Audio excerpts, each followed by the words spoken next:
एक बहुत ही खूबसूरत गांव था जिसका नाम था वीरनगर। यहाँ सभी लोग बहुत खुशी खुशी से रहा करते थे। गांव में सभी कुछ अच्छा चल रहा था और इसी बीच अमेरिका से एक फैमिली अपने पुश्तैनी घर में रहने आती है। उस परिवार में पति पत्नी और उनका छोटा बेटा था जो अपने हवेली में रहने आए थे। तभी के आते ही गाँव में खुशी की लहर दौड़ पड़ी, क्योंकि यह फैमिली कोई और नहीं बल्कि इसी गाँव में रहने वाले पुराने जमींदार की थी और गांव वाले उनकी बहुत इज्जत करते थे। सभी कुछ ठीक चल रहा था, लेकिन अचानक एक दिन परिवार के बच्चे की तबीयत बिगड़ने लगती है।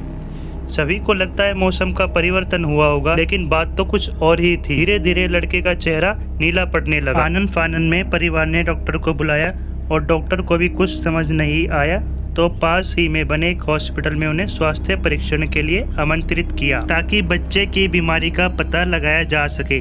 परिवार ने डॉक्टर की सलाह अनुसार हॉस्पिटल जाना जरूरी समझा। सारे परीक्षण होने के बाद भी कुछ नहीं हासिल हुआ। जैसे ही सारा परिवार गांव पहुंचा तो गांव के कुछ बुजुर्गों ने बच्चे की हालत देखकर उन्हें ओझा के पास जाने को कहा। आज भी गांव में पुराने रीति रिवाज के अनुसार झाड़ फूंक करके इलाज करने की प्रथा कायम है। परिवार सभी सदस्य बच्चे के लिए ओझा के पास भी जाने को तैयार हो गए। गांव के पास ही पहाड़ी में एक बाबा रहते थे जो कि काली विद्या में भी माहिर थे। जैसे ही उनके आश्रम की सीढ़ियों में वह बच्चा अपने परिवार के साथ पहुंचा तो ओझा जोर जोर से चिल्लाने लगा, "तू क्यों आई है? इतने बरसों के बाद भी तेरा बदला शांत नहीं हुआ।"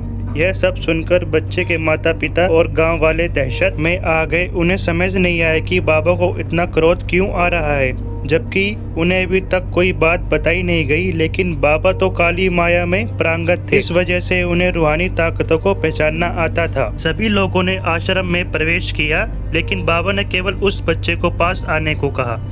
बच्चे की हालत बहुत ही खराब थी। उनकी आंखें लाल हो चुकी थी, उसका शरीर नीला दिखाई पड़ रहा था और उसके शरीर का तापमान आम बुखार से कहीं ज्यादा था। ओझा ने विभूति उठाकर बच्चे के मुंह पर फेंका। बच्चा जमीन पर लेट गया और जोर जोर से हाथ पैर हिलाने लगा। किसी को कुछ समझ नहीं आ रहा था कि बाबा की विभूति से क्या चमत्कार हुआ कि बच्चा अपने आप जमीन पर लेटकर ऐसी हरकतें करने लगा।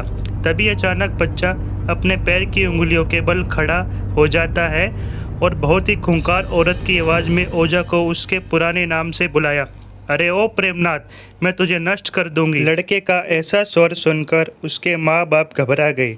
लड़के को इस अवस्था में देखकर उन्हें कुछ समझ नहीं आ रहा था कि ऐसा क्यों हो रहा है। तभी ओझा ने एक मंत्र पढ़कर बच्चे को अपने काबू में किया। सारे गांव वाले ओझा से पूछने लगे, "बाबा ये सब क्या है? ये बच्चा ऐसा क्यों कर रहा है?" तभी ओझा ने बताया कि इसके अंदर कोई चुड़ैल आ चुकी है जो कि आज से 10 साल पहले चोरी के आरोप में जिंदा जला दी गई थी। चुड़ैल अपना बदला लेने इसलिए आई है क्योंकि वह गर्भवती अवस्था में जिंदा जली थी और उसके कोख में पल रहा मासूम बच्चा भी जल गया। इसी वजह से वह उस वंश के बच्चे को भी दर्दनाक मौत देना चाहती है ताकि उसका बदला पूरा हो सके।